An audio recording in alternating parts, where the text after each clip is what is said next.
ভয়াবহ ভূমিকম্পে কেঁপে উঠল ঢাকা।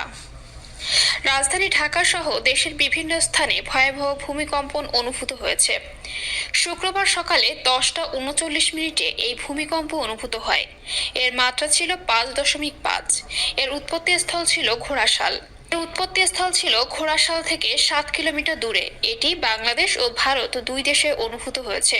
ভূমিকম্প সংঘটিত হওয়ার পর থেকে চারদিকে মানুষের মধ্যে আতঙ্ক বিরাজ করছে।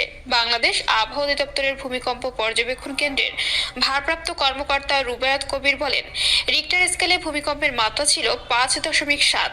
এটির উৎপত্তিস্থল ঢাকা থেকে 13 কিলোমিটার দূরে নরসিংদীর মাধবদীতে। রাজধানীর বাসিন্দারা বলেন, হঠাৎ করে আমি খাট থেকে পড়ে গেছি, আমার টেবিলের বই সব পড়ে গেছে, দৌড়ে নিচে চলে গেলাম।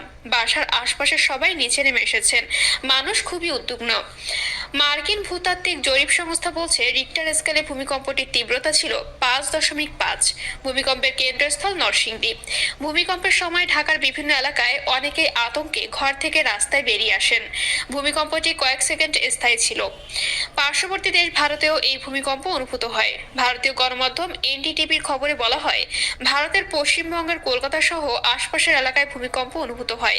তাৎক্ষণিকভাবে কোনো ক্ষতির পরিমাণ ও হতাহত সম্পর্কে কোনো তথ্য জানা যায়নি।